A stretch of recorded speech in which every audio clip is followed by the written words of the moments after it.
Hello and welcome back to the Dune Minute Podcast, your place to dive deep, minute by minute, into the cinematic adaptation of Frank Herbert's world of Dune. I'm one of your hosts, Zach. And I'm John. And we are back on this Tuesday episode, talking about minutes 66 through 67. We're going to dive into it, man, because this one may break a record for us. For the shortest episode For the shortest episode. Yes.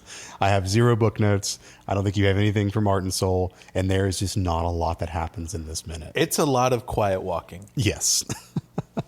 Quiet walking, heavy breathing. Right.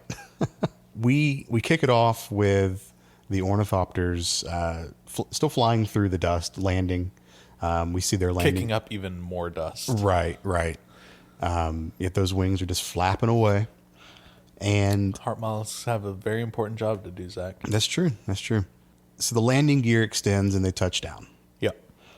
We also see that the ramp lowers in the back.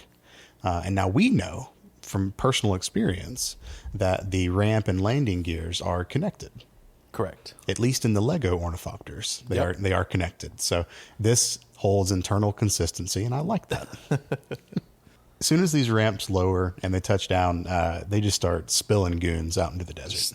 It's a mess of goons. Just everywhere, and Raban's among them.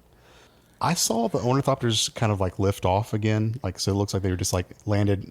It looked like it just dropped them off, and then they would go back up to a holding pattern or some shit. Yeah, I was like, they probably don't want to get all that dust and shit in their engines and their intake. So yeah, just fly above the storms. Yeah, which I guess is smart for preserving mechanical things, but it's also really not great for troop support.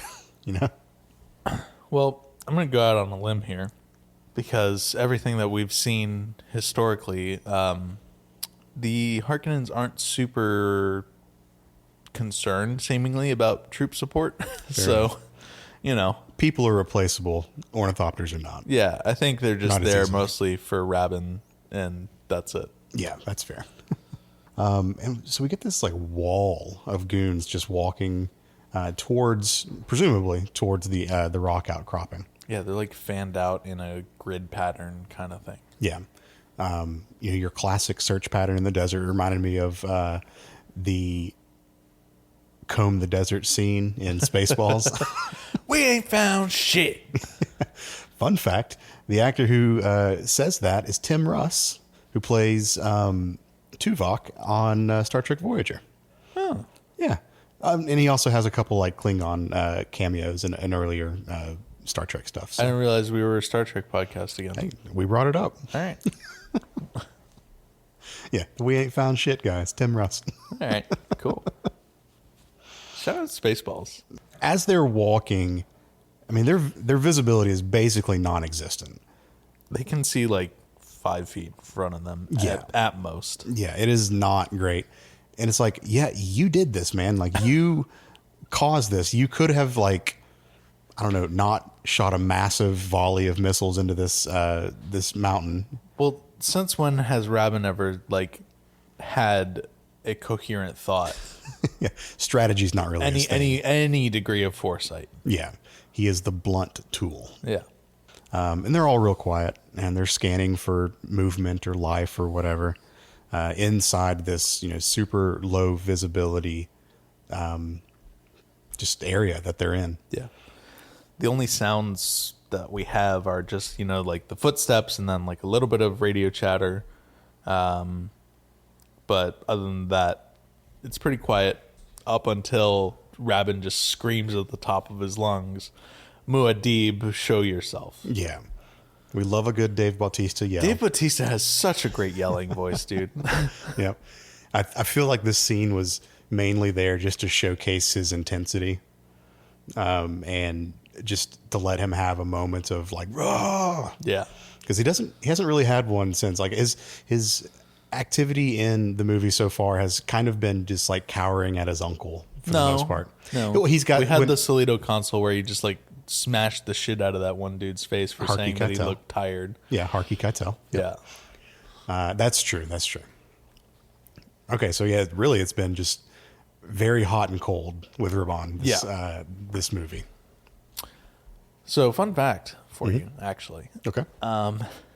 this past weekend, it was brought to my attention by Dune Info on Blue Sky.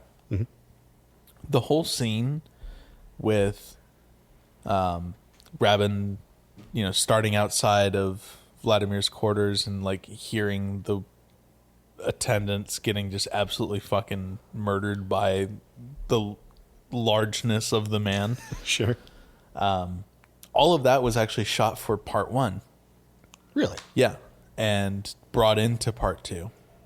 And because most of the shot was behind Vladimir, they were just able to ADR dub Stellan Skarsgård's voice and everything to whatever the new dialogue was going to be.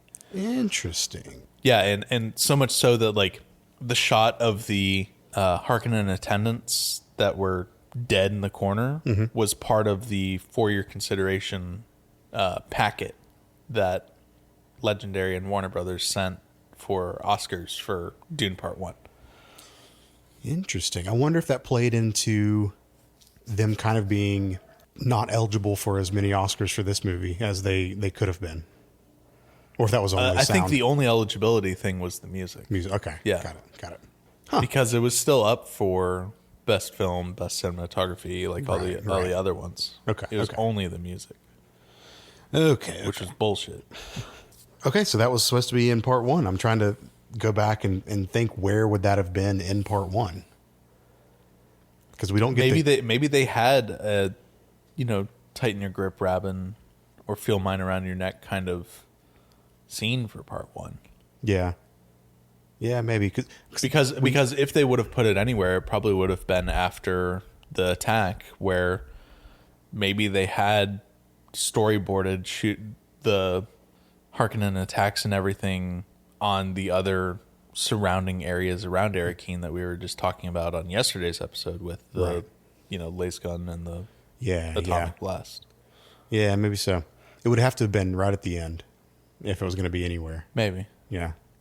Huh, okay, cool. I think it fits better here.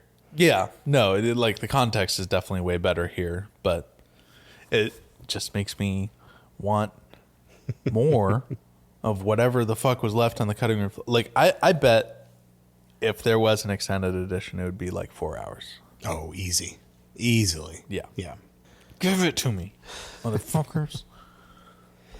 So back to the last 3 seconds of this minute. Yep. If because that. Muad'Dib, show yourself. Yeah, Muad'Dib, show yourself. We hear it echo around the rocks, and we cut over to one other goon who's just walking through with his rifle, and he sees a little bit of motion through the haze of the sand and fires off a... Wrong. Okay. The lace gun going off is 4 frames into the next minute. Oh, my God. Okay, so he sees the obscure, the very obscure figure, and we don't know what happens after that.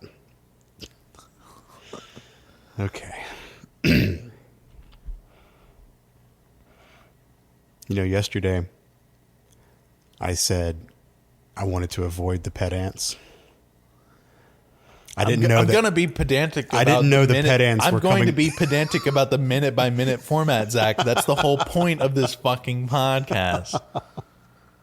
I didn't know the pet ants were coming from inside the house. Yeah, well, the only time that we have any grace is simply because we don't understand the fucking syntax of a language that has to be translated for us with dialogue on screen.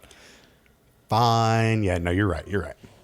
So, yep, that's where the minute ends, right there. 4 frames. Minute by minute, not minute and 1 second by 59 seconds.